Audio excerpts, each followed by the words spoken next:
Hi, my name is John Putch.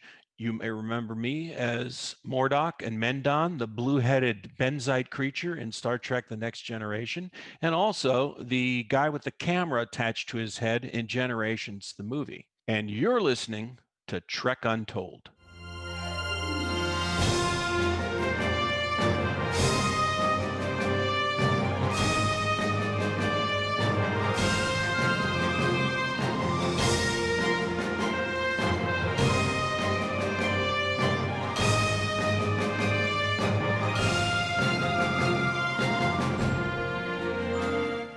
Hello and welcome to Trek Untold, the Star Trek podcast that goes beyond the stars. I'm your host, Matthew Kaplowitz. Every Star Trek fan has their favorite alien. Some favor Klingons, others love Cardassians, and me, I like them all just as much as the next Trekkie, but I've always had a bit of a soft spot for the Benzites. I don't know if it's because of my fondness for aquatic invertebrates and how seeing this race maybe reminds me of one, or maybe it's just that Benzites seem a little bit more like Star Wars cantina creatures to me than they do Star Trek aliens. And it tickles me so much that this one alien seems to mix both those fandoms together in a way that not really too many others in Trek have. Either way, I'm a Benzite fan through and through, and today we're talking with the first person to ever wear that Benzite makeup. John Putch played Mordock in the TNG Season 1 episode Coming of Age, where he, along with Wesley Crusher and a few other hopefuls, tried to enter Starfleet Academy by taking the test. Putch returned to play another Benzite in the Season 2 classic A Matter of Honor, this time serving aboard the bridge of the Enterprise. This actor came back to the franchise years later in the Star Trek Generations film, where he played a journalist on the bridge of the Enterprise B in the opening scenes of the film. For a point of reference, Putch is the guy that gets shoved by William Shatner, and yeah, he's got some pretty crazy stories about his time on that set. Beyond Star Trek, John has appeared in Grace Under Fire, Home Improvement, 21 Jump Street, Wings, The Magical World of Disney, The Love Boat, Seinfeld, Newhart, Hill Street Blues, One Day at a Time, and All in the Family. And speaking of All in the Family, John is the son of Gene Stapleton, who classic TV lovers will know best as Edith Bunker from All in the Family. So today, John's got a lot of stories to share about his time being in a variety of Norman Lear productions and just hanging around on set with some of those luminaries from the good old days of television. Outside of acting, John has an enormous resume of directing credits in television shows and films, including Scrubs, Ugly Betty, The Tracy Morgan Show, Grounded for Life, Cougar Town, Blackish, American Pie Presents The Book of Love, Pursuit of Happiness, and American Housewife. He's also made plenty of indie films on his own, so for any guerrilla filmmakers out there, or people who want to go into this direction of making movies, but want to do it their way, this episode is going to be a good one for you to hear. Now, before we start this week's episode, I want to ask you, are you following Trek Untold on social media? If you're not yet, please make sure to check out Trek Untold on Twitter, Instagram, and Facebook, so you can get the latest updates on the guests we're speaking to each week, along with all sorts of other great things we show. If you've been enjoying this show, please consider supporting us by checking out our merchandise on teespring.com/stores/trekuntold, where we've got mugs, t-shirts, cell phone cases, and all sorts of other crazy stuff you can buy to show off how much you love Trek Untold. Or please consider supporting us on Patreon by visiting patreon.com/trekuntold.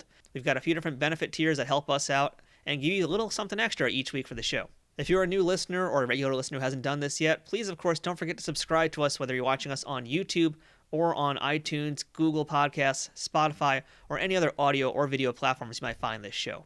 And if you've been enjoying Trek Untold, whether it be the audio version or the video version, please make sure to leave a rating and review on iTunes or wherever you're checking out the show. Or if you're watching it on youtube.com/nerdnewstoday, make sure to leave a comment and give us a thumbs up. Those little tiny things that'll take you a few moments to do will help this show out for light years to come, and ensure that other people are able to find Trek Untold and give it a listen. And if you're a member of this audience who has already done one or several of those things already, thank you so much for your support. And if you haven't had a chance to do any of those things yet, we still thank you very much for choosing to listen today to Trek Untold. There's a ton of other Star Trek podcasts out there, and there's only so many hours in the day, so we really do appreciate you choosing this one to check out for the time we're spending with you now.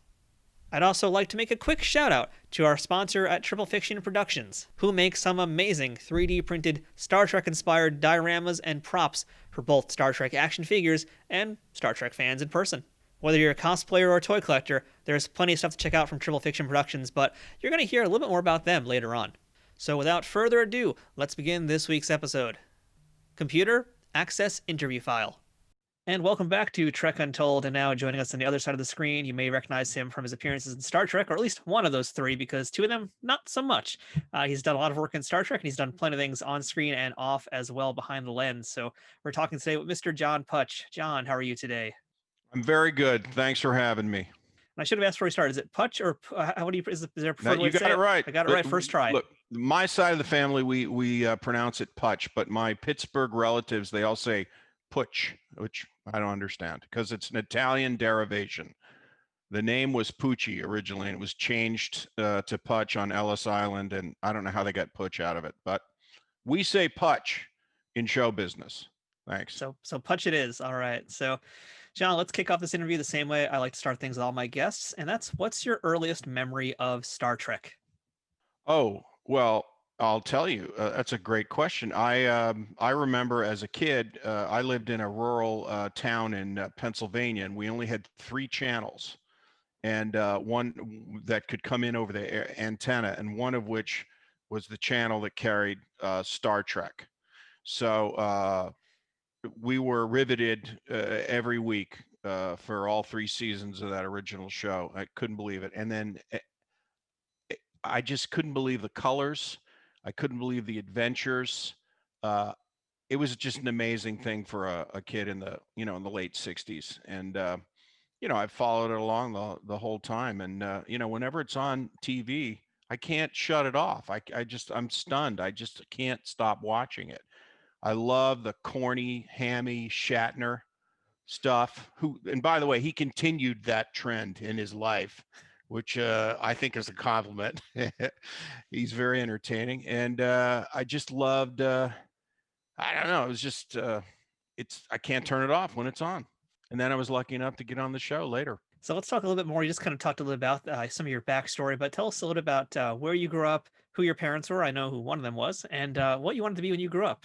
Well, I grew up in South Central Pennsylvania. My father ran and he operated a summer stock, legitimate summer stock theater, and he was the artistic director. And it was him, me, my sister, and my mom. And early on, he threw us on stage, and mom worked there as well. And then she hit it big on a TV series in the early '70s called All in the Family, and that would be Gene Stapleton. And when we start returning to do the plays at Totem Pole, all of a sudden, the audience is just smashed through the doors, and we had sellouts all the time because they wanted to see mom. And but that's where I grew up my training as an actor, and and I ran the follow spot and parked cars and all that stuff, and that's where I came from. And then as we transitioned to California for half the time, because we'd come out and in the wintertime and be with mom while she did her show, I was introduced to television, uh, when I was about 10 or 11 in terms of working on it or seeing it shot and everything. And then I sort of got into the business out here, but always in the summers we'd head back to Pennsylvania and do theater. So, how involved were your parents in your acting education? Well, I credit them with any education I had in it. I had no formal training until high school when was in the drama class, and then of course then in college. But prior to that, he stuck me on stage at age 5, my dad, and I just sort of learned by watching all the other great actors that were at this theater. And it was funny because a lot of my technique came from learning from these great theater people that did comedies and farces and and not much drama at that theater, musicals and all that stuff. And I kind of learned everything there. When I got on television as a young man or a kid, I was way over the top. I was playing to the back of the house, and you don't do that in TV. You literally you just need to convince the other person in the scene what you're saying. You don't need to telegraph it to 50 feet back to the back row, which is what you do in theater or did then. So I had a big, and no one ever told me, hey, dial it down, John. This isn't theater. I had to figure it out on my own, and I believe that is the reason. Even my parents didn't do it. I believe that is the reason why early in my career I did nothing but sitcoms. and broad comedies as an actor, because I sort of fit in, because you could be that large. And it wasn't until I was in, like, I guess, my early 20s when I started paying attention to other actors on television. I go, that person's not doing anything. I should try that. And I started trying that at my next auditions, and I started getting dramatic parts. And that's when I figured it out. So completely self-taught. I when I went into acting school at USC for the brief year I was there, I was already acting on television on a show called One Day at a Time. And I had already done, like, 15 or 16 plays, and so I was already kind of working. So I had developed a technique. So it was hard for me to change it. And so I can't, I look back on my acting days as that was fun. I really lucked out and muddled through that profession. What I really was good at was making movies, and then that paid off later. It's kind of interesting because you're basically picking up all these instincts that a lot of actors don't get till much later on in life, and you're just getting this real crash course thrown into things, and that's pretty amazing. That's quite a gift to get. Yeah, I appreciate what I went through. And I also am well aware of the luck factor and the who you know factor, because I would never have appeared on my first show, which was All in the Family, unless I was in my mother's dressing room after a taping on a Friday night, and the casting director walked by and said, "Hey, how would you like to play a Boy Scout next week's show?" And I was like, "What, Mom? Can I?" And then that's what started it for me. In samesies, was how I got onto One Day at a Time, because as I grew up as a young man, I was in high school. The same casting director walks by one night and goes, "Hey, do you want to read for a part on One Day at a Time, for next week?" And I go, "Yeah." And I read for a role, and I got it because I got a laugh.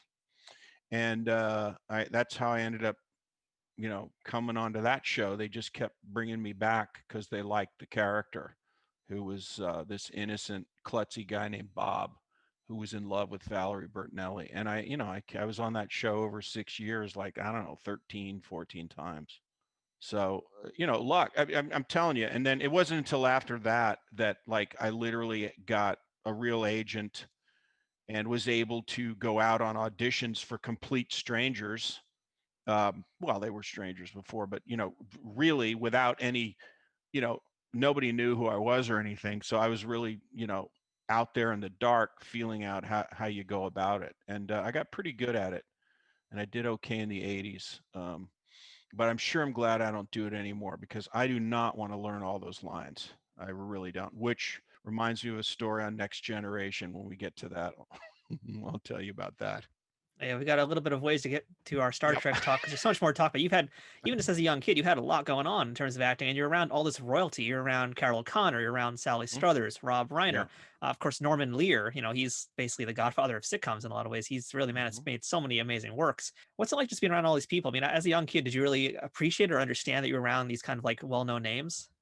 No, because at the time, well, I knew when the show was red hot. Yes, we were all aware of how, big it was and how famous everybody was. When you're interrupted at dinner out with your family, like 3, 4 times in one seating, by people who want pictures and autographs of Mom, you realize, whoa, this is huge. But during the time that I lived it, with that being Mom's job. No, that was Mom's work family, and we were included. And my father and my sister, we would all be greeted warmly, and we all knew each other by name. We would go to Norman's house, we'd go to Carol's house. We loved Sally. Rob was funny and friendly, didn't know him that well, but worked for him in later years on one of his first films, or second or third film. And but they were just sort of your your your your mom's work friends. And I had a relationship with Norman for years. I mean, we had shared the same birthday, and for many years we would try to call each other first on our birthdays and see who could beat the other one till I gotcha. And that thing didn't stop. In fact, it picked up again like about, I don't know, 5, 6 years ago, and we started doing it. And he was going, "Oh, I'm so glad to talk to you." And of course, he was the first person my sister and I called when my mom passed. We needed his advice on what to do, when to release the news, and we wanted him to know. And my father had already passed away at the time, so it was like really there was like kind of he seemed to be the most important guy to call first. But yeah, it was pretty fun, and I got to the other shows that were all under the same roof. At one time, Norman moved all the shows. He moved All in the Family, um, Maud. Uh, I'm not sure if Jefferson's was on yet or not. One of them, Mary Hartman, maybe. I don't know. He moved them all from CBS Television City in Hollywood. He moved them all to the KTTV studios, which was the local channel 11. And it was a television studio on Sunset Boulevard or Hollywood Boulevard. And it had like, I don't know, must have had 6 or 7 stages. Do you know about this? I don't think I know much about that. No. Okay. Well, anyway, it was like a local news affiliate, but it was a full on studio. He took it over basically. He had All in the Family, The Jeffersons, Maud, Good Times. And then somewhere in there, Facts of Life got in. We don't know how they made it in there, but they were the lone show that wasn't his. Then they were next door to us. Oh, One Day at a Time was there.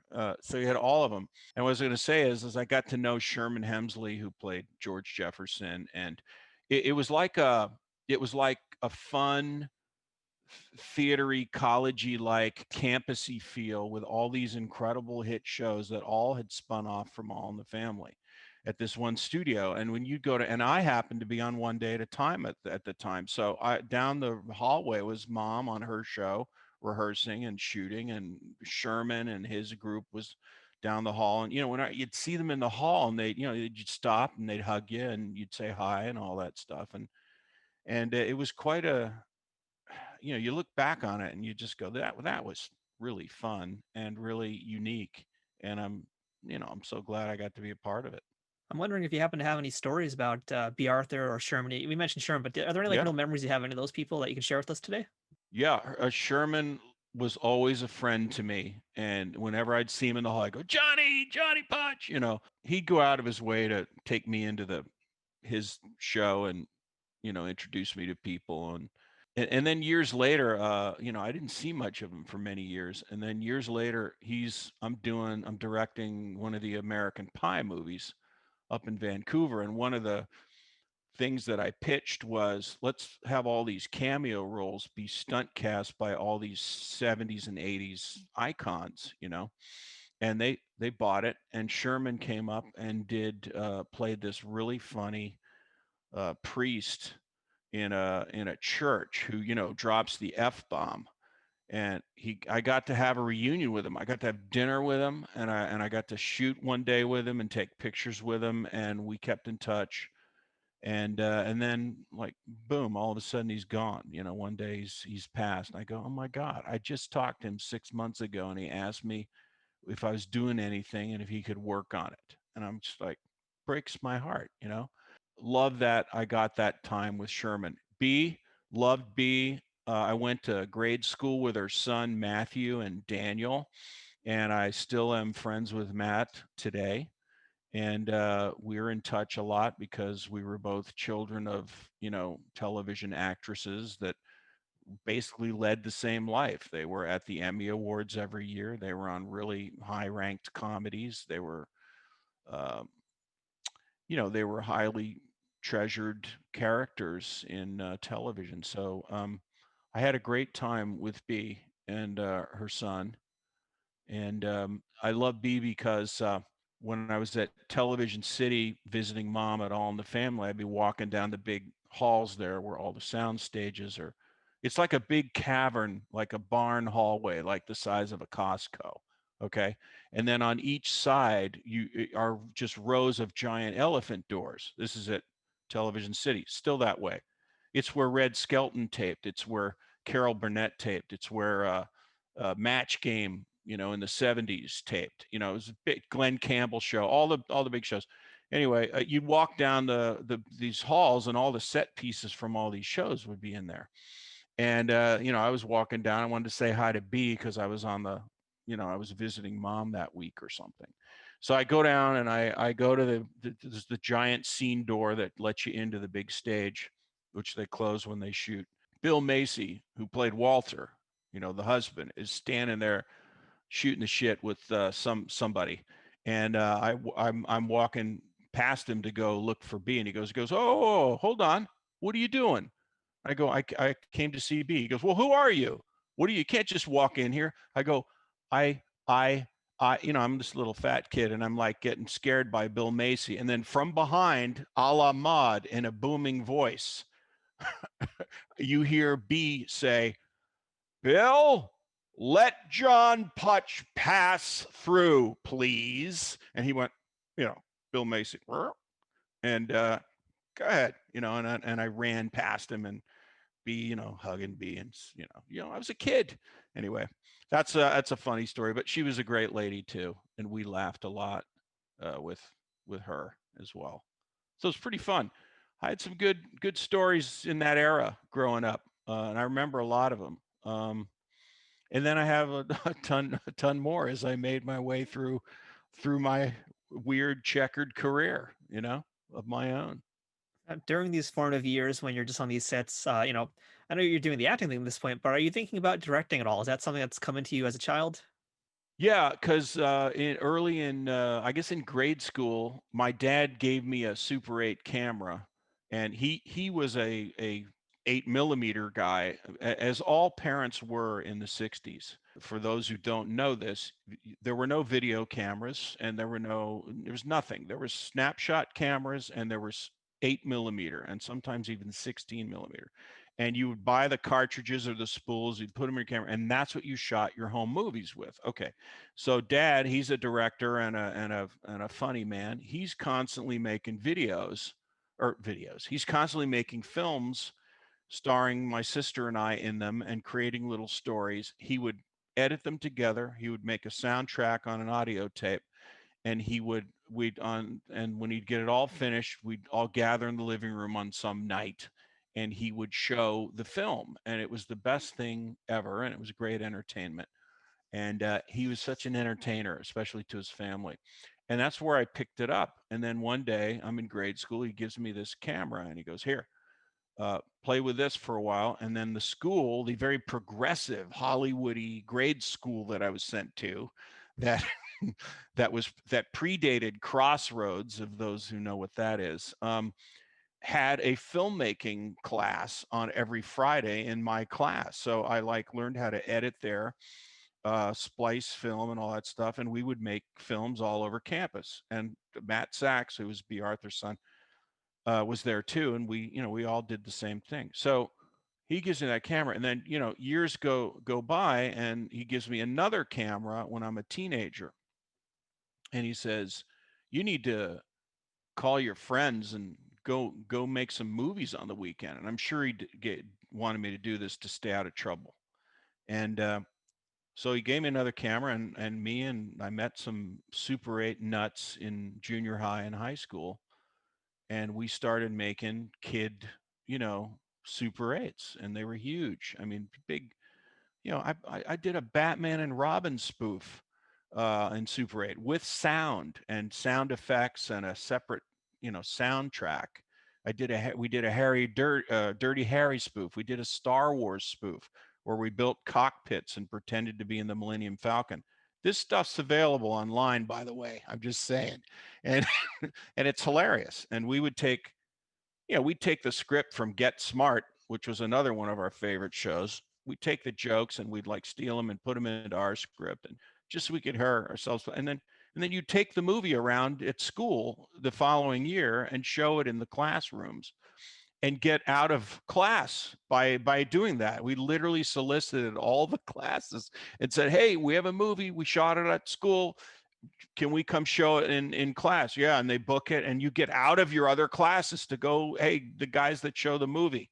So literally, we used it as a way to get out of doing work, and we also We also did a bunch of, instead of writing a final paper for history class or government or whatever, we'd make a movie, and it usually in was just the bare minimum what you're supposed to know about the subject, but somehow we passed because we got, we got the for effort.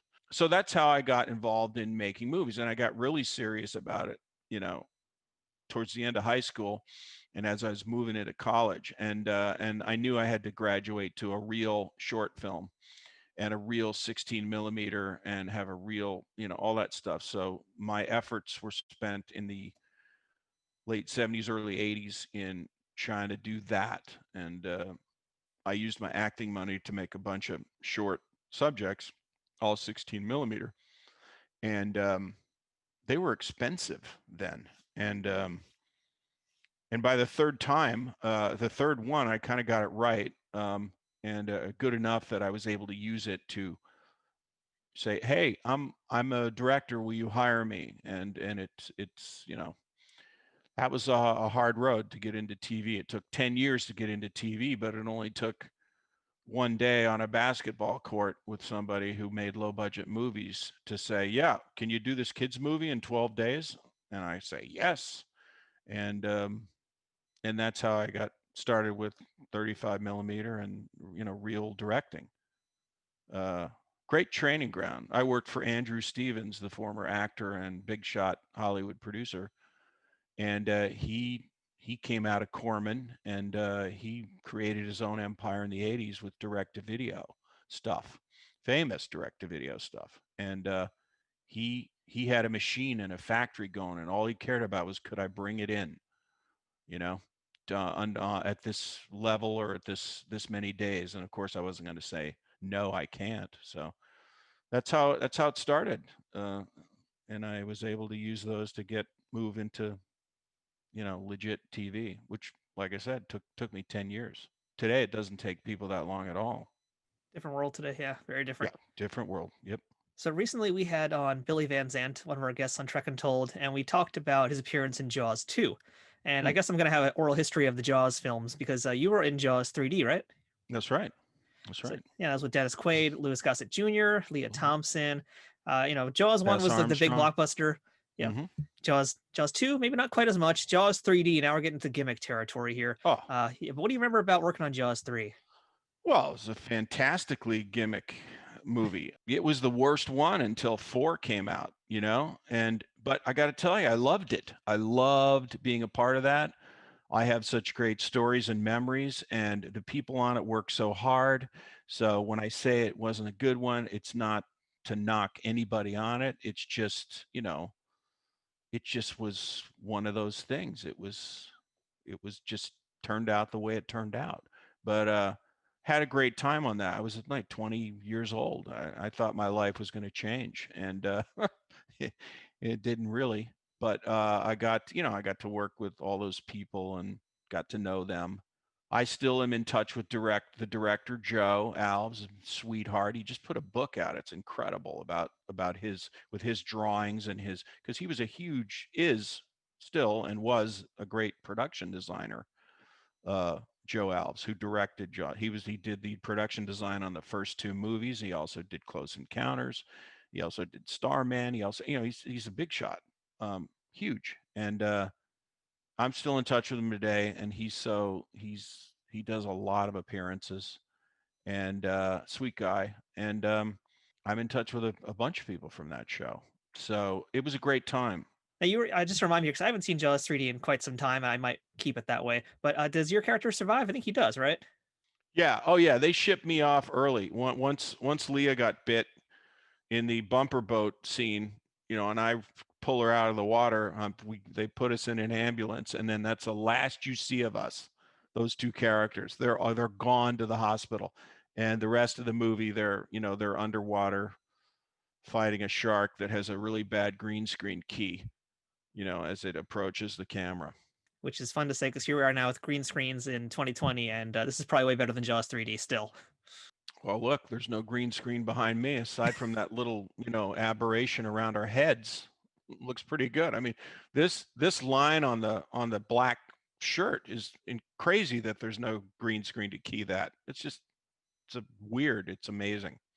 It's fun watching like older sci-fi films, especially because I do a lot of chroma key stuff on videos I do for my YouTube channel, and I was Mhm. looking at stuff I see, from the 70s or 60s. I'm like, man, we're doing the things that cost them millions back then Yep. at a fraction of the cost. It's just kind of Yep. amazing to think about.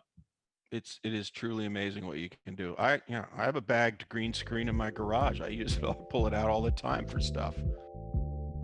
Trek Untold will return momentarily. Trek Untold is brought to you by Triple Fiction Productions. If you're a Star Trek cosplayer looking for props, or toy collector looking to spice up your shelves, Triple Fiction Productions has you covered. Triple Fiction Productions produces affordable and unique 3D printed Trek-inspired products from the original series, Next Generation, Deep Space Nine, Voyager, Enterprise, and the movies. You can expect the same amount of care and attention to detail in any of the items in their catalog, whether it's a prop replica for use in a fan film, or part of a cosplay, or accessories and playsets for figures from Playmates, Migos, or Diamond Select. Own your very own tricorder or phaser rifle with working lights, the bridge of the Enterprise E for your Playmates figures, or any other item from countless species and ships from the Star Trek universe. All products are 3D printed in the USA and are constantly evolving and improving based on fan feedback. To learn more about their products, visit them at triple-fictionproductions.net or on Facebook at facebook.com/triplefictionproductions. Triple Fiction Productions, taking Star Trek where no 3D printer has gone before. Hello, everyone. I'm Armin Shimmerman. Perhaps you know me better as Quark from Deep Space Nine. As your favorite Ferengi, I'm here to promote a sale. It's not self-sealing stem bolts, but my new novel, Illyria. And the first book is called The Betrayal of Angels. Some of you may not know that aside from being an actor, I'm also a novelist. My newest novel is a mystery set in 1583. Its heroes are the historical characters of John Dee, who was a spiritualist, a book collector, and a spy. With him is an unsuccessful playwright named William Shakespeare. Their mission is to investigate a nobleman who happens to be Count Orsino from Shakespeare's Twelfth Night. The book employs comedy, history, and fantasy to tell a page-turner of a story. It reads a lot like Sherlock Holmes, or like one of my favorite shows, Homeland. Please check out my website at www.arminshimmerman, get the name right, .com, or you can get it directly from my publisher at www.jumpmasterpress.com. You can buy it either as a paperback, a hardback, or an ebook. So why don't you check it out and judge for yourself? Or better yet, give it as a gift to someone. I know they'll appreciate it. Disclaimer, no latinum accepted. We now return to Trek Untold. So, John, let's go ahead and beam up into our Star Trek discussion because we've got a lot to discuss today. So, your first time in the series was season 1, Coming of Age, and you are Mordock, the first ever Benzite in Star Trek history. So, tell us, how'd you got cast for that role? Well, as an actor, you get to know casting directors, and they have you in when you do good for them. And this casting director was Junie Lowry. I don't think she was Johnson yet, Junie Lowry Johnson, and she cast that show. And I was one of her faves. Um, so I came in and read for that character, and I think my Britishy theater acting worked pretty well, even though I wasn't British. I just had a very affected, I used a very affected voice. I read amongst so many people, but I got it. That's how it happened. And it's because she knew me and said, we got to get John should come in and read. I'd read for the pilot. I'd read for almost every episode. I mean, I was at the Paramount lot constantly, me and I don't know, a dozen other actors and actresses you'd see every week who, were all really, really good. And she was hoping, to work through all of them to get on the show. And she did pretty much. I mean, all those people ended up doing guest shots that she brought in. And it was her kind of stable of people. So very, very grateful for that. But it was really fun. Then immediately you're sent to Paramount to see Michael Westmore to get your blue head cast made. So I had to do the whole, lie back, and they put the straws in your nose and pour all the goop over your head. I mean, it was quite. I couldn't do it today. I'd feel like I was going to suffocate. But as a young guy, I felt okay, and I was into this kind of makeup technique. So it was very interesting for me. So yeah, did a head cast. Then they'd pour the molds later. They'd have me back like 2-3 days later. This is all during prep of another episode. So I made several trips down there, and had to put all this stuff on, and then when they finally got it all made, it was like I would have a 3 a.m. call in order to be on set by 7. And so I would show up at the lot, like, when people were wrapping and going home from a long shoot of something else. And I'd walk across in the dark, and there was Michael Westmore. I mean, at least on the first episode I did, who put me all together. And it took hours. I'd fall asleep. And then I couldn't eat all day. I had to use a straw, and no one knew what I looked like. So I'd come on to set. Hey, it's Johnny Frakes or Wil Wheaton or anybody. They'd all look at me and go, "Hey, John, how you doing?" But none of them knew who the hell I was when I took the makeup off. I got out early one day, and all the makeup they take it off for you as well. And I was walking past Frakes, and I go, "Hey, Johnny, see you tomorrow." And he looked at me like, "Who the hell's that?" And I go, "It's Putch, the blue-headed, guy on the show this week." He goes, "Oh my God," So, but most people did not. I'd appear on stage already in this unrecognizable blue outfit, and it was very funny. And I went to the commissary one day to have lunch just to see what I could, sip. And it was really funny walking around Paramount in the late 80s, because Star Trek was the king. The Next Generation show was pretty much the king there, and there were like aliens and Federation, Starfleet outfits. It was like that movie, the Tim Allen movie, Galaxy Quest, right? It was exactly like that. It was like going to a convention. It was pretty fun. And and I beat Wil Wheaton. I beat Will Crusher. I got into Starfleet Academy over him. You did, but he did help you out. We can't ever forget that part there. He did help me out. That's right. Did you get to spend a lot of time with the other guest stars? I mean, as mentioned, you did the scene with Wil Wheaton, but Robert Ito was also in that. Taja Valenza was in that, and Estee Chandler. Did you guys hang out much offset? I was with Taja and Will mostly, because that's all my stuff was with. So that's who I remember. The second time around, when I was the other character, I spent a little more time with the other folks. And being that this is season 1 of TNG, this is now the rebirth, if you will, of Star Trek. And being someone that watched it as you grew up, what did you think about the new sets? Had you actually watched any episodes of TNG yet? Like, I don't know if it had premiered by the time you did this episode, but what did you think of the new look of Star Trek? I totally was. I was at the edge of my seat the night it aired, and I couldn't believe it was on the not a main network. It was the first time I was going, wow, this is a big show on a local channel, is what it was out here, an affiliate. Anyway, I thought it was. It looked at the beginning to me, it looked real video-y, the space stuff and all this, the exteriors of the ships and stuff. It looked kind of video-y, but I was way into the whole thing. It didn't take long to get used to it. I was just, you're in shock when you watch the first one. Really, if you're expecting it to be anything like the old one, but then there were some dazzling, digital effects that, we'd never seen before, which was pretty cool. But yeah, I loved it. Was hooked. Watched them all. So you returned in season 2 again as a Benzite, but this time as Mendon. And I heard the reason they brought you back was because they literally just wanted to cut some costs here, and they're like, "Well, he already got the makeup done, so let's bring him back." Is that true? You just took my story away. Yeah. I ruined the whole thing. You can tell it better. Go ahead, please. No. Yeah, I got the call to come back, and I was like, "Oh my God, they love me. I did so good. I get to do it again."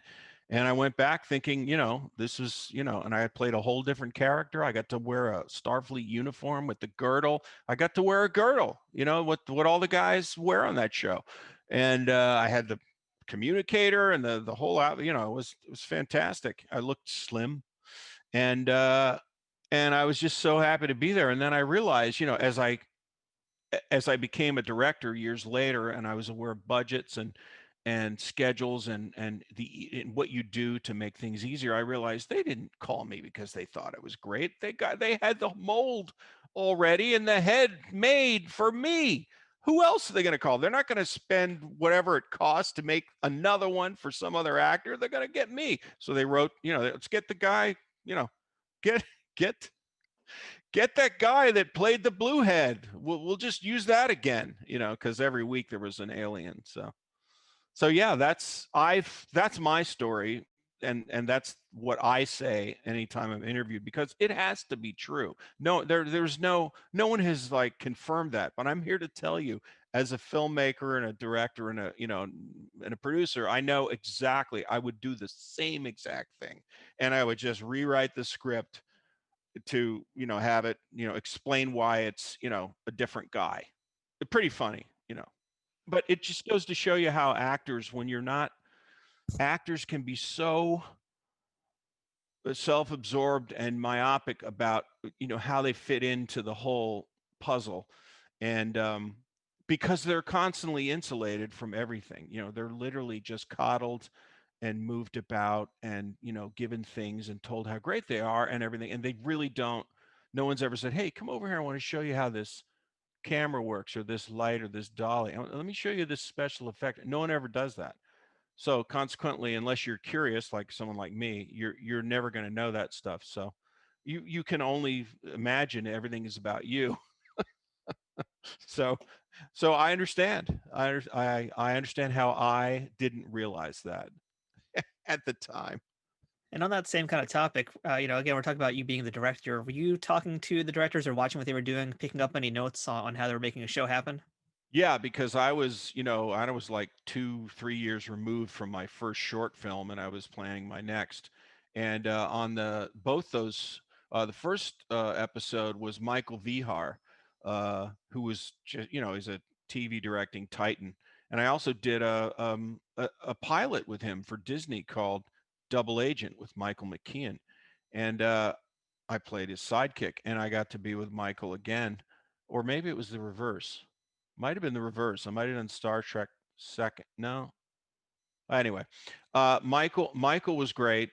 That guy was really efficient and simple and helpful. I always watch. I mean, from the day one I got onto a set, I never left it. When they say we need you in half an hour, I don't leave. I just sat there and watched and noticed, and I was into the gear and the tech and all that stuff. Second episode I did was Matter of Honor, was directed by Rob Bowman, the great Rob Bowman, who went on to X-Files fame, if you know that guy. And he was really cool, young at the time, young hotshot, and he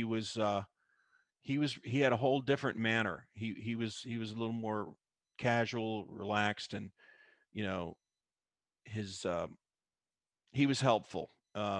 He also did a fantastic job as well. But I wasn't timing the days because I was in torture under that mask. I just wanted to get the hell out of there. Take that shit off before you Understandable. reach up and like pull it off yourself. I wonder how they do it today. If I'm sure the techniques have improved. Less pieces probably. It's probably still just as torturous, though, to get it all done. Yeah, probably. But yeah, I paid close attention to that stuff. Always did. And I was very fascinated by the effects. So I spent a lot of time walking behind the sets and looking at stuff and how they built things and all that kind of thing. And that was pretty wondrous. And I knew I was on the second Star Trek show, so I took full advantage of looking at everything I could as best I could, and I'd walk over across to the next stage and look at a set that they were building for another episode, and I would just be just amazed. It's pretty cool. Just on that topic of them bringing you back to play this Benzite character again, do you think it was an inside joke when Wesley said, "You look a lot like Mordock"? Is that them kind of acknowledging that's the same actor behind the mask, or is that just kind of just happenstance? Oh no, I think that was intentional. I don't know if it was because it was supposed to be me, but I did look the same, and so he had to say something. Otherwise, people would go, wait a second, why doesn't he say anything? So they wisely, referenced it, and we had that exchange where I say, no, I'm Mendon, or whatever my name was. Was it Mendon in the second one? Yeah, You're Mendon Lieutenant. in the second. Yep, Mendon in the second. You're Mordock in the first. It's confusing. Yeah, and I'm a trading card. I'm an action figure, which I have a signed action figure from Michael Westmore, and the package is signed by him.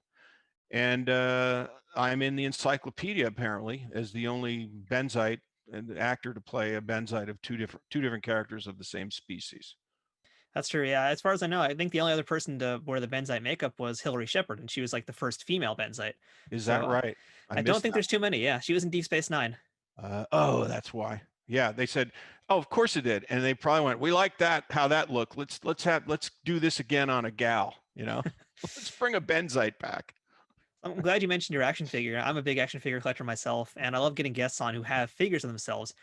So in your case, you have a Benzite. It's not exactly your likeness, but what do No. you think of this action figure? And I want to ask if it looks like you and if you like the representation of it, but it's not exactly John Putch. Oh no, but I'm not John Putch when I'm in that outfit. I'm this. I'm. Who am I? I'm no. You can't. It's not me. It's my voice. I look nothing like me. I mean, some people will recognize the voice and maybe recognize the mouth. People close to me, but no, it doesn't look a thing like me. No, it's a little action figure that's a caricature of that outfit. Really, I don't think it's supposed to look like me. I mean, if I was a humanoid, I guess I would, then be able to answer that question. But no, I'm luckily just, was a monster basically, or an alien. Sorry, a Benzite. Right, that's right. Yeah. Now, I've got a super nerdy observation for you. I'm wondering if you got an answer for this one now. So, Okay. I noticed that in your first appearance, Mendon's a breathing device. It's got some illuminations on it. So, in your first appearance, it's a really bright red and yellow light. Whereas when you come back this time around, it's just a white and it's a lot softer. Do you remember that at all? Do you remember why? I mean, I don't want to ask if you remember why they changed the colors, but do you remember the colors and the lights and that being distracting for you or anything about that at all? I don't remember the color change, but I'll tell you probably why they did that. It's probably because the prop genius was tinkering around with improving it for the next time. And I'm sure in their mind, they go, this looks better with white because the smoke, you can see the smoke better if you use white light, a soft LED white light. Whereas the colored stuff, you probably didn't see the smoke puff as well. And that's my guess, knowing if it were me and I had to do it again and I looked at it like that. But there wasn't any I wasn't told them anything like in a story sense why it was different. I'm sure they were improving it, but they didn't improve having to drop dry ice crystals into a little tray and me having to keep my head up high enough so you don't dip forward too far so you could actually see inside, that what was, to blow the cover of that it's a bunch of ice crystals. And I was constantly being asked to like puff while I was talking. I'm going, well, I can't puff while I'm talking, but I can maybe do it in between because there's this tray like right here. And I'm having to say this inordinately complicated, jargony speech and then go with my nose, blow air out of my nose or my mouth so no one would see it. So the dry ice would like puff. And it was really difficult to do. And they weren't going to do that with CG. I don't think they had good CG smoke then. So that was a constant effort for me, was to try to work that into like speeches and sentences. I'd usually cock my head and try to do it, at the end of a speech or at the beginning of a speech, but it was really hard to do. Almost as hard as the dialogue they gave me in Matter of Honor. Oh my God. You had a lot to work with in Matter of Honor. I mean, that was a much beefier role than Mendon was. Mordock gets to say more. He gets to be on the bridge with all the key cast members this time. And best of all, he's just like such a smug jerk. I love, he really did a lot with him. I really enjoy that character a lot. Having just rewatched it, I forgot how much I enjoy this Benzite. That was fun. That was fun because I got on their nerves. I pissed them off, and then I love it. Picard, got to dress me down. He yelled at me, and when people say, "Who were you?" and I go, "I was the blue-headed guy that Picard yelled at in Manner of Honor." They go, "Oh my God, I remember that." So it was really fun. And I remember Patrick Stewart at the time was just starting to do the Apple commercials, the Apple II or the Apple lease. I don't know what it was, but he was doing some Apple, big contract, and I was talking to him about that because I was an Apple guy since '84, and I got to fart around with Michael Dorn, greatest guy ever, sweet guy. Uh, Brent, I got to know Brent Spiner, and then years later, I didn't work with him again, but we've kept in touch, and we have a lot of mutual friends. Johnny Frakes, love that guy, and as directors, we used to text each other on different shows all the time. Um, great reunion with him. I was supposed to see him back east this summer, but then the pandemic happened. He also has a place in the east. Those guys were great. I remember Marina was so smitten with Rob Bowman, the director, on that episode that I watched a whole like romance in her mind start, and end in 8 days. Um, who else? I didn't really. Yeah, those were the dudes, and Will. I haven't talked to Will in years. I assume he would remember me or recall me, but that guy's salt of the earth. That guy. So we got to get Frakes to get you to direct an episode of Discovery. I'd love to. Why is he on Discovery? He's directed a few. Yeah, I think he directed Oh, also good. one or two of Picard as well. Oh, he's good. I wish I could. I want to see Picard, but I refuse to pay CBS All Access another dollar. So I want to see that. I heard it was coming. I'd love to do that show. It's right up my alley. I mean, I'm so good with effects. It's part of the best thing I do. And but I don't know. That's a click you got to really. It's hard to get in. You know, really hard to get in. So you have one last appearance in the Star Trek franchise, and that is in Star Trek Generations. You're a reporter. In fact, you're the one who stands behind Captain Kirk for a lot of it. You're also following around Scotty here and there. I just watch it, in fact, and I was like screenshotting all the times you appear on screen. So yeah, tell us about Star Trek Generations, because that's pretty crazy too. It go from basically the TV show to the movie, and just how many more extras they shoved into that scene in particular. It's just like Yeah. so much going on in that one scene. Well, I had a couple scenes. It had one in the later, and I don't know if it was cut out. I think some of it was cut out. But Junie Lowry Johnson, who cast the TV show, wanted to bring all of the guest actors back and put them in the small parts in the movie because clearly they're aware of the fan base and the history, and they they're good. They're good about that, and they want to bring these people back. She begged me to do the little part of the guy with the camera on his head, the reporter. And my buddy Tommy Hinckley, who played the guy with the sound, the microphone, we were there together a lot. He was on some Next Generation show as well. So me and Tommy, and we knew each other for years. We were basketball buddies. Um, we we were on the bridge for that opening sequence, when Shatner was there and Scotty and Walter and, Chekhov and Scotty and Shatner and Alan Ruck. So I got cast. She said, "Oh, you got to do it. Everyone's doing it. All the people are doing." I go, "Okay, all right." What was great for me was I didn't have to be talked into it. I just wanted to be in it and see what was going on. I wanted to get in the building basically. It was pretty amazing. It was like 3 or 4 days on the bridge. It might have turned into 5. And aside from all the, they must have had, I don't know, 35 extras that were just extras. And then there was me and Tommy because we had dialogue, and then there were a few other people that had dialogue, and they just, we were pushed into the crowd.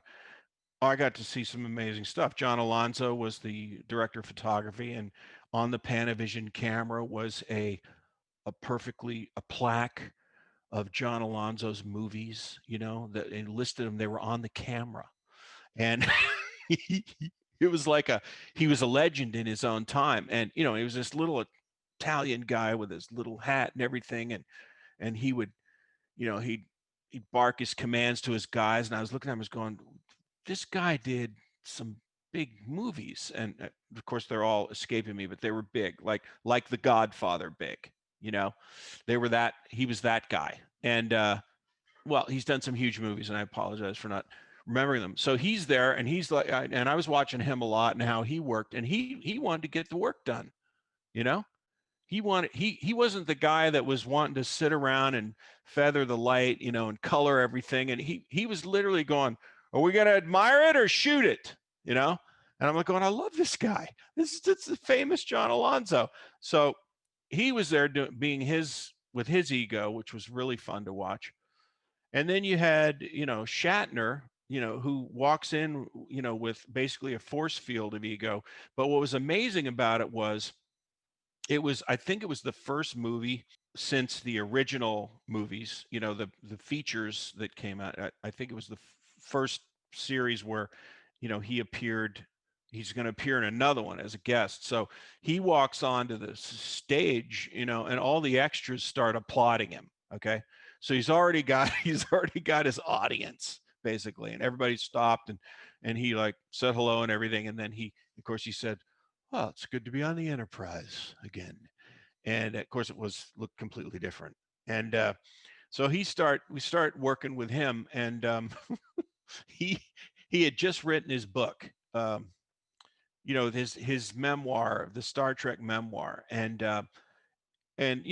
he's not well liked by his cast members, according to the book, and and James Doohan uh, did not like him that day or that week, and neither did Walter. And I knew this because I had read the book, and I could tell they're no, they're not talking to him, they're not hugging him, they're not shaking his hand, they're literally just like this. And I'm going, wow, it's like 30 years, okay, since they originally did the original show, and like I'm looking at them, and there they are. There's those three titans, and these two clearly hate that guy, and he has no idea, or he's just being himself, which is just so fun to watch.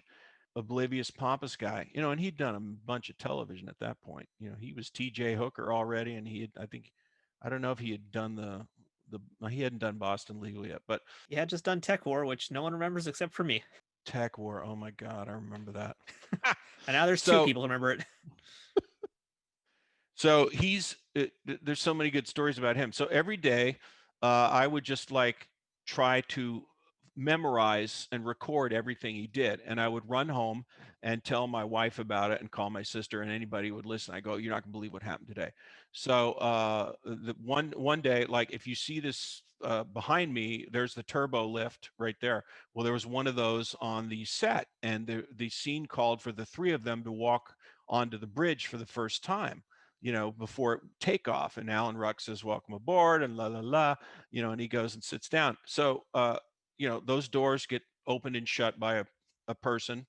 And so the doors open, they go, "Okay, rolling," and they get, and they have to go in there, the three of them. And I'm elbowing Tommy. I go, "Those guys hate him, and they're going to have to go in that little booth and close the door until action is called." And there was a bunch of dialogue before the doors open.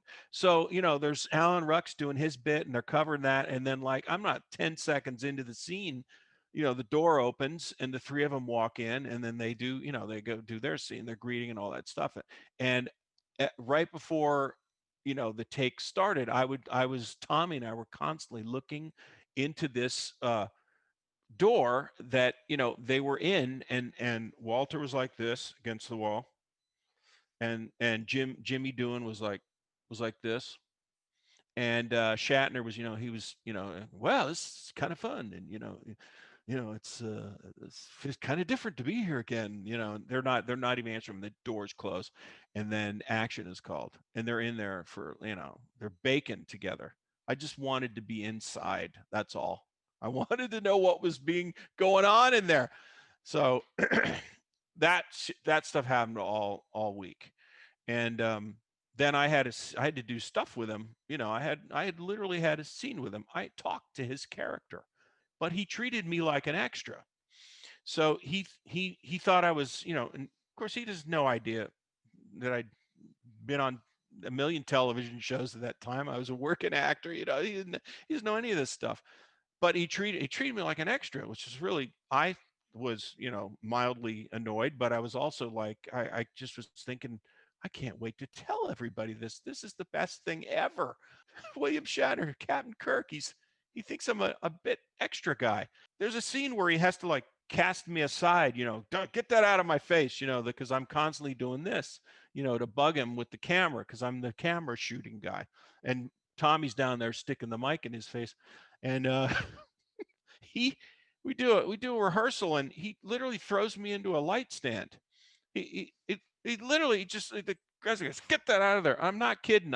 We were up on a platform and I stumbled back and I almost knock over, a baby par light or something, or and or and and I went up to him after. I go, hey, Bill. I called him Bill because I refused to say Mr. Shatner. I said, listen, just put your hand on me. Let me do the work, okay? Because I almost knocked the lamp over just now. He would not look at me. He'd like look to the director and go, how can we make this work? I'm literally, and I'm literally going, I just told you how we can make it work. Let me do all the work. Just give me the motion of the hand. Isn't that what we do? Anyway, it was infuriating. So the rest of the week, he was like, he would not talk to me. He would not acknowledge me. It was the best thing ever. And then at the end, when he finished, he's, everyone stops and applauds. Ladies and gentlemen, that's William Shatner's last scene in the show. We want to thank him. And everybody's down in the little circle, that the one like I'm sitting in now. And, and he's up on the, the rail there.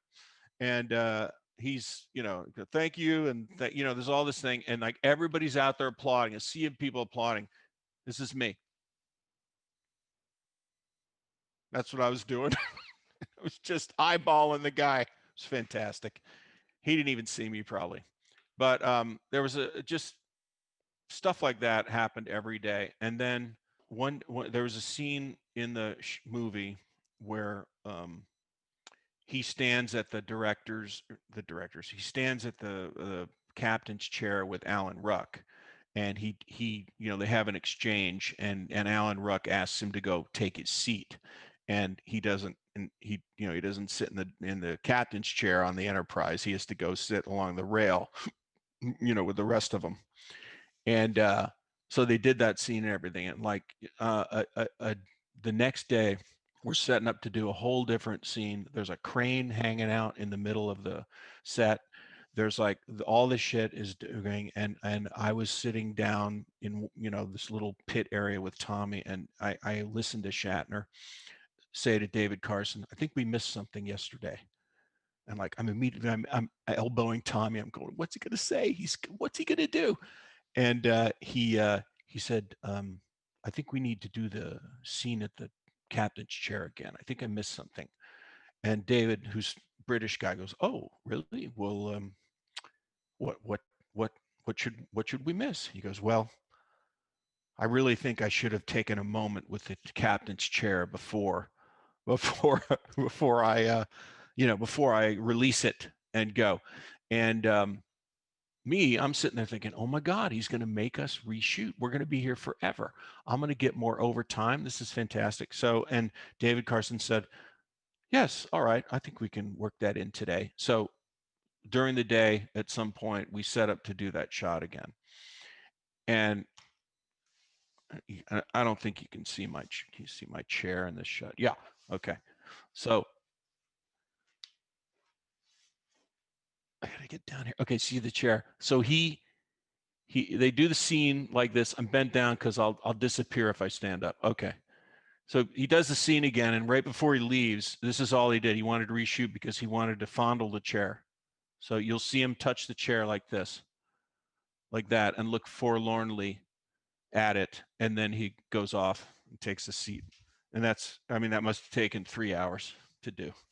I can literally tell you, I was just rewatching the movie and watching that part, and I was like, it's like he really did go out of his way to touch the chair. So I'm glad there actually is a story behind it, because it seems like he really wanted to do something with that chair.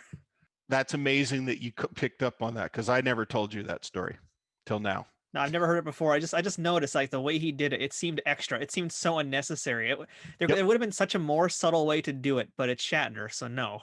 Pretty hammy. It's pretty hammy. And then there was like an explosion thing, and we all had to do the Shatner, as they say, where we all had to pretend to like shift and the camera dutched, and he was right over my shoulder on one of these, where the railing is, on the set.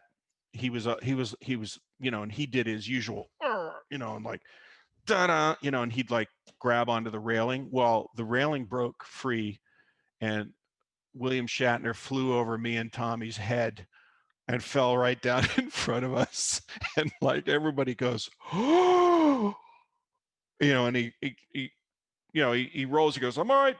I'm all right. And he got up, and everybody was like, oh my God, what happened? What happened? And he broke the set. doing his own bit with the thing. So, oh my God, that was like that was 2 hours right there.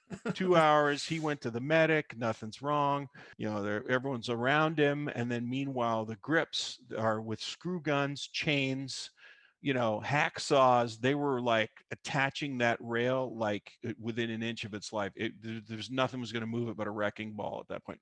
2 hours. That was a good one. But I'd tell you, and every day something like that would happen. And I would go home and I go to my wife, you're not going to believe what happened today. And I call anybody who was a Star Trek fan. I'd call them, tell them those stories. And it, so fun. So fun. That just made Star Trek Generations a lot better for me. Yeah. And I did get to talk to James Doohan. He was a sweetheart. He'd sit off set in his chair with the rest of us cast, and I got a chance to talk to him. And I asked him, I said, what did you think of the book? And he goes, oh, I haven't read it. And I go, oh. He goes, I'm not going to read it. I go, okay. He goes, my daughter told me, they're about certain things in it, and I don't need to read that. I had a chat with Walter. I actually asked him about it too, and he just rolled his eyes. Oh man, those guys are great. And then Walter, I didn't get to work with him, but he appeared on Son of the Beach, which was a show I directed, and he was on that show. And who else did I work with on Star Trek? You run into everybody eventually if you'd stay around long enough, But that was fun. Yeah, I don't remember much about the movie. I do remember Alan Ruck, who became a friend, and love that guy. Good actor. Yeah, I think Alan Ruck's very underappreciated, I feel like, and not just from the Star Trek franchise, but in general. That guy just deserves a lot more credit than he gets. Oh, yeah. Okay. So seminal, come on. Ferris Bueller, huge. Exactly, yeah. Among other things. No, that guy's a good actor. Yeah, so that was my week on Generations. And and then while I'm here on your show, may I just say that in my opinion, all of all the directors of the movies that we've seen, the feature films thus far, I would have to say that Leonard Nimoy and Johnny Frakes were the finest of all the directors of the films, in my opinion. They were just superior, and whether or not they just had better scripts or what it was, who knows? But they just were great, and I was so glad. And John has had such a good career as a director. I mean, just quality, knows his shit. Knows the ins and outs of every story. Knows what it's like to be an actor. Knows what it's like to be a writer. It's just good guy. Good guy. Hats off to that guy. Let's talk a bit about your directing career, because you've had, I think, probably a bigger directing career than acting, and that's saying a lot because you've had a very long resume of acting roles as well. So I was trying to figure out, what things I wanted to ask you about, and I'm looking at your resume, and it's got Grounded for Life, which is a sitcom I really liked. You did the Tracy Morgan Show. You directed an episode of My Name's Earl, Cougar Town. You did a bunch of episodes of Scrubs, many other things. I was going to ask you about Big Bad Beetleborgs, but I was like, maybe I should ask him about Dick Van Dyke instead, because he did an episode of Murder 101. So can you tell us what it's like to work with the legend and to be directing Dick Van Dyke? That's got to be just intimidating. Oh no, it wasn't. That Really? guy is a sweetheart and nothing to be afraid of. I mean, he's old school. He's an actor. He's not a celebrity. I met him when I was a young man. My mother did a movie called Cold Turkey with him in like 1970 something, and before All in the Family, or like in between pilots of All in the Family. And we went to Des Moines, Iowa, and visited the shoot, and I got to meet Dick. I have a photograph of him, me and my sister, and then boom, years later, I'm at this TV movie factory, at Hallmark Channel, and I'm coming off doing the Poseidon Adventure for them, and I say, hey, you want to do this Murder 101? I go, yeah, I want to do that one because Dick and Barry, and so he was a delight. I mean, I don't know what else to say because he'd done 100 years of diagnosis murder, right? So he's been on television all since we were born. So the guy came in and did his job and was pleasant, and I offered him suggestions only to help him out, but I didn't have to direct that guy. He was basically like, watch for me on this, or did I get this right, or and I was just so happy it was like working with a regular down to earth working actor. And what was fun was he didn't leave the set either. He stayed on the set in his chair and signed autographs. And there was a constant parade of kids and families coming up to him. And like, you'd be setting up a shot and you'd hear something going, you'd hear singing, and you'd turn, you'd look, and he'd be singing Hushabye Mountain from Chitty Chitty Bang Bang to like 4 little kids who came to visit him on the set. And we're just like, literally, like, everyone stops what they're doing and just goes, oh my God, he's singing Hushabye Mountain. So he was great. We had a great time. I wish I could have done another one with him. And his son was cool, Barry. That guy should do voiceovers. I'm sure he does, but boy, well, he's a good voice. So that was really fun. That was actually a corrective experience for me, working at that company. So it was really nice, and that was the last thing I did for them. Now, for the audience members today who are watching the video version of this episode, they might have noticed that you're wearing a hat today that's got the Route 30 logo. Route 30 is trilogy movies. Those are your babies, basically. You directed, these are your things. So can you tell us a little about the Route 30 series? Thank you. Yes, when I was working at this television movie factory in the mid 2000s, it's there where I realized that the director in television is not what I was raised to believe a director is. It's not. He's not the original. He's not the author of the piece. Really, it's other people. So that's when I got the idea to go Super 8 style, home movie style, and get a bunch of actors, write a script, and get a video camera, an HD camera, and go off and make some movie, but feature length. So I started with a movie called Mojave Phone Booth as an experiment. Which I was going to ask about, by the way, because I always love hearing Steve Guttenberg stories, but we'll save that for a sequel episode, I think. That's where I met Steve on the Poseidon Adventure, and then I asked him, "Hey, do you want to do this 12-day movie for $100, a day?" And we have to do our own makeup and stuff. And he said yes. Yeah, so it started with Mojave Phone Booth, and then pretty soon I got the bug in doing it. I realized, I got to go back to Pennsylvania and shoot some stuff in my hometown, because that's where the good stuff is. And so I started writing this Route 30 movie, and got all my friends together and went back and made that happen. And it turned out to be a huge success back there. The area adopted it as their own, and they came out to all the screenings and premieres and bought DVDs, and were proud of it. And on the opening night of the first film, when I was showing it in Chambersburg or Gettysburg that night, someone asked me, is there going to be a sequel? And I blurted out, no, it's a trilogy. There's 2 more. And I had no plans to make a sequel or a third film at all. And everyone just cheered and roared. And I literally left that day going, well, I guess I'm going to try and make 2 more. And each one got, like the Star Wars original trilogy, how the second one was darker, and then the third one was like tied up a lot of, I followed that route. So the second Route 30 movie was a zany send up of space, and supernatural crap. And And then the third one, I got, I tried to tie up a bunch of loose ends, and it 10 years. I mean, every 3 years, we'd go back there and make these great fun movies. And with each one, the technology improved. But it was me, my cameraman Keith. We each were on a camera. I had a sound guy, and I had a crew. There were no more than 8 of us at one time shooting those movies, and all the actors did their own makeup, and we set them up with what clothes to wear on what day, and they were all their own clothes, and everyone had to drive themselves to work, and all I had to do was fly them to Pennsylvania, make sure they had food money and a place to stay.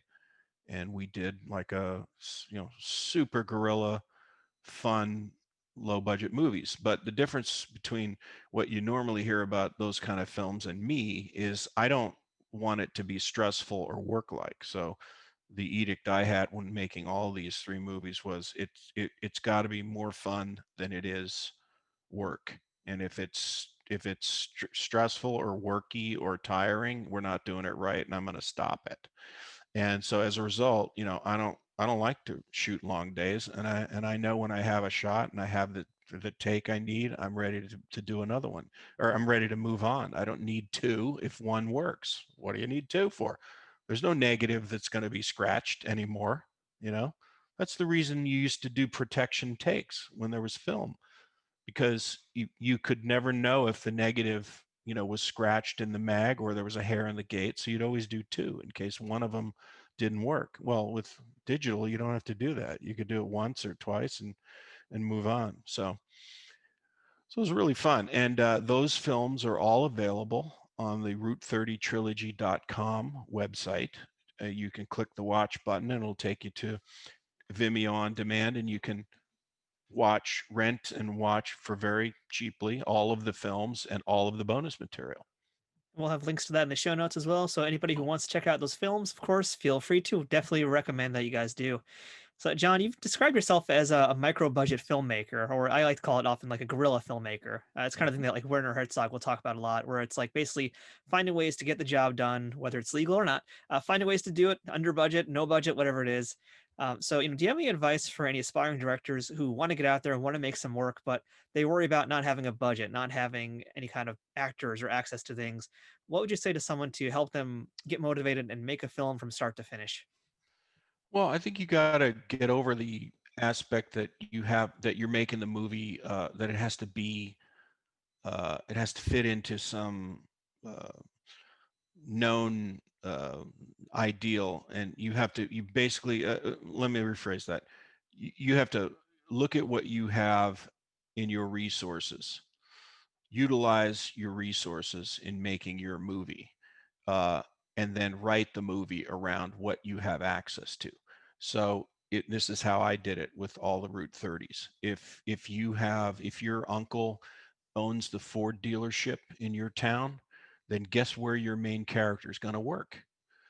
You've got a giant car dealership as the backdrop for your movie that costs $2 to make. So you have to be really crafty about what you have. And so I don't write movies just out of thin air anymore. It doesn't work. I literally see a place or go somewhere or have been somewhere that I go, oh my God, that's a unique place. I've got to, there's got to be a scene played here, or and all of a sudden you're going, oh my God, I'm writing a scene here, and this is spiraling off into this, and I could use that place over there. And I love this character that did this one day when I passed him in the hall. And these, think about, don't just sit down and write some doctor, lawyer, emergency actiony movie. Look around, see what you got at what you got at your fingertips, and then figure out how you can make a cool movie with that. And that way it keeps the costs down. And of course you don't want to write anything in that you can't afford to get or do. So that's why my movies are all set in the mountains or in the country or something. I mean, the biggest get we had was that rock quarry in Route 30 Part 1. There was a giant, beautiful rock quarry, never been shot at. I used to swim at it when I was a kid. I found the owner and I said, would you ever let me shoot scenes there. They go, yeah, as long as we can come watch. And all of a sudden, I have the most majestic, location I've ever seen in a movie that cost $60,000. Same with, I think in Route 30. Oh no, in Father and the Bear, which was my last film, which was a drama. I shot the entire thing at the theater, the Summer Stock Theater that I grew up at, which I'm still connected to in many ways. And they gave me they gave me the key. It said, here, just come in and shoot right after the season's over. And I got to use the entire facility and create a whole movie around it. Uh, and that same movie, I got to shoot in a courtroom in downtown Chambersburg with, no lights, just available light. And all I had to do was like pay the guy that let us in on a Saturday. But if you don't ask, you'll never find out. But like I said, the best analogy is if your parents own a country club with a golf course on it, guess what your movie's going to be about? A country club and a golf course. So, those that's the kind of mentality that I would offer to those who want to make a micro budget movie. But you can make a movie today if you know how to run the equipment, which you should know, and you really should know how to edit. You should edit your own movie because you'll become a better filmmaker if you edit stuff that you shot, because you'll know exactly what's lacking, what you didn't get, so for next time. But you should do all that stuff yourself, and then you don't have to rely on 3, 4 other people that you have to beg to do something or try to raise the money or get some scratch to pay them. So it's all about it's okay to do it alone. And if you think about making a narrative film like you would a documentary, you think, well, all I need to make a doc is I need a camera and a couple of little LED lights and a microphone, and I go off and I interview people and on a tripod and I shoot B-roll outside their house or whatever town they're in. That's the mentality you have when you should make a micro budget movie. It's the same mentality. You got a camera, a boom pole, plug it into the camera, and you've got a couple actors and you show up and you do the scene. That's how it works, I think. It kind of reminds me of a story I just read recently about it was a bet between Bennett Cerf and Dr. Seuss. And basically, he was like limiting. Bennett had like this bet with him, like saying could you write a book with only using like X amount of words, and that's how Dr. Seuss ended up writing Green Eggs and Ham, because it was like he's only Really? allowed to use 50 different words. That's So great. it's basically working within your limitations and your Yeah. constraints, but not being limited by those limitations and taking advantage of them, taking advantage of the resources you have. Yeah, exactly. Exactly. And I find when you have that mindset, great ideas come front when you think that way. You're not sitting there going, man, how am I going to get a parking lot of 25 people all honking their horns for this one wide shot I want to do? Well, instead of that, you're like, hey, there's a drive-in movie theater over there, and it's never used during the day because it's a drive-in. It has to be at night. What could I shoot at the drive-in? I don't need 25 cars. I've got this incredible open lot drive-in. It, it's just it's hard for a writer to sit down and not want to make their stuff huge and big. But if you're going to do it yourself and use a credit card or crowdfund it or something, and you just you can't have any of that stuff in your movie. And that's why low budget, micro budget movies take place outside and in small towns or in cars or in parks or in houses. But if you're clever about it, you can add production value to that idea. And like I said, you'll just get great ideas come out of limitations. Very true. So I know we're doing this interview in the middle of a pandemic, and the film industry has kind of come to a bit of a halt. At this point, things are starting to get moving again. But can you tell us a little bit about some projects that you had come out before this began, and what you're hoping to get back to once the world has unpaused itself? I was doing some television before the pandemic, and that sort of ended. And I got a couple things that are been delayed, jobs. But I don't know what I'm going to do of my own yet, because I my I got to figure out a way to take my own advice and do it extremely cheap, even cheaper than I have been doing it for the past, 10 years, if I want to get back out there. But I've got, a whole list of things that I've been trying to work on and get going, and using the time wisely to plan and, scheme and see what and meanwhile, keeping my eyes open on everything I see and pass. I drive cross country a lot, and I go through some really amazing areas, and I'm always making a note of, wow, this town would look awesome in a movie, and no one's ever seen it. And so I'm always looking as I go. So I have a little notepad with all my stuff. Very cool. Nothing to reveal right now. All right. We'll keep our eyes and ears open for that. So, John, last question for the day. What is the best thing about being a part of the Star Trek universe? Oh my God. Just being a part of it in many ways. I got to be a part of two of the sections, really. Next Generation, this series, which was tentpole at the time, and then the movie right after. So it just, glad to have it, and those great stories. I remember them vividly, and I don't think I'll ever forget them. Loads of fun. It's like I don't know. It's like being in a club, kind of, because you run into people all the time, and that have done the show as well. So I don't know. As a fan, being a part of it, is pretty great. The only thing that would have topped it would have been being able to, like, literally visit the real show. But I was so young, and we weren't even in the business then, my family. So we were just theater people at that time. So we never got a shot. Would have been fun though if my mom had ever done a Star Trek. That would have been pretty fun. But she did other stuff instead. It would have been great. Have you ever gone to any Star Trek conventions, John? No, I know them well. I've been to Comic Cons and other stuff, but not ever as me, not ever appearing. I've been asked many times. I think they submit you as a potential choice for a convention. I think there's some kind of nominating thing. Anybody can nominate anybody. But so I've had a lot of contact from people over the years wanting to be the nominator of me. And what I have come to realize is I could nominate myself, supposedly, and there's some cut this person takes by nominating you, so they get part of the. I really don't want to sell my signature, and but I think I'm just I'm an alien of the week guy, and I just prefer. I'd love to do a Q&A if I ever was asked, or participate in a panel. But I don't know.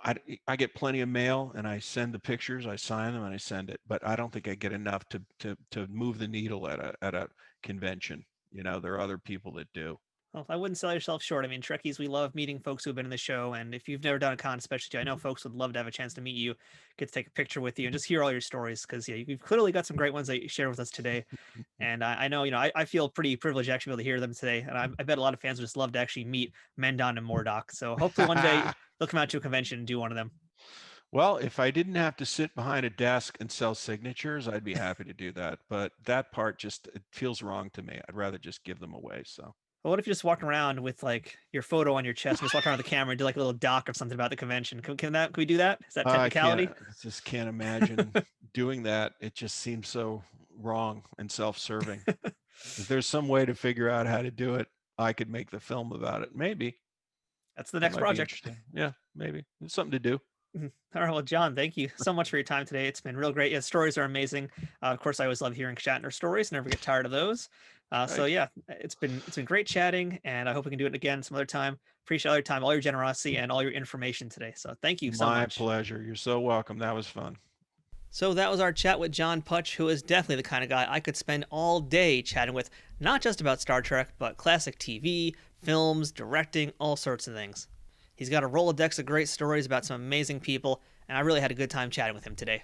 And I do recommend you check out some of the films that he's made on his own, which we're going to have links for in all the show notes and descriptions for this episode. Now, we didn't mention it in this interview, but the episode Coming of Age was actually nominated for an Emmy in 1988 for Outstanding Achievement in Makeup. That first season of Next Generation garnered 7 nominations total and won 3 awards, with of course many more on the way for future seasons of TNG and other shows. While Benzites debuted on Star Trek The Next Generation, those aliens were seen several times throughout the other series, including on Deep Space Nine, which also had one time where Hilary Shepard played a Benzite, which we spoke to her previously on this show, and Benzites also appeared on Enterprise and on the Lower Decks cartoon. You can also play as a Benzite in Star Trek Online, which explains the reason why Benzites in TNG wear that breathing apparatus and why they stopped by the time they showed up in Deep Space Nine. According to the Star Trek Online game, which by the way is not necessarily considered canon, some Benzites chose to be genetically modified to remove the need for that device. And if you take a deep dive into the Star Trek novels, and even the Star Trek TNG role-playing game from the late 90s, you'll learn that this species has been into genetic modification for quite some time. But if you want to learn more about this complicated thing and the whole canon versus non-canon debates about the Benzites, you'll have to wait for another episode and possibly a whole other podcast just for that. Thank you for listening to this week's episode of Trek Untold. Whether you're listening to this show on iTunes, Spotify, Google Podcasts, or any audio platforms, or our YouTube channel, youtube.com/nerdnewstoday, please make sure you subscribe to whatever format you're listening to so that you can ensure you get the new episodes of this show as soon as they come out. And that's every Thursday on audio platforms and every Sunday on YouTube for the video version. Please don't forget to check out our Teespring store to check out some of the merch we have for this show at teespring.com/stores/trekuntold. You can also support this podcast by visiting patreon.com/trekuntold to become a Patreon. We've got a few different tiers that offer some different benefits that you might enjoy, so please take a look if you can. If you want to get updates on who's going to be on the newest episode of the shows, please follow us on social media on Twitter, Instagram, and Facebook, all at Trek Untold. That's one word, no spaces, Trek Untold. But one of the biggest things you can do to help out this show is to interact with us. Whether that's leaving a rating or review on iTunes or wherever you're listening to this podcast, or leaving a comment or giving it a thumbs up on YouTube. It costs you nothing but time and helps out this show tremendously to get more attention and get more listeners to help this podcast continue to grow and expand. So until next time, I'm Matthew Kaplowitz. This has been Trek Untold. And remember, fortune favors the bold.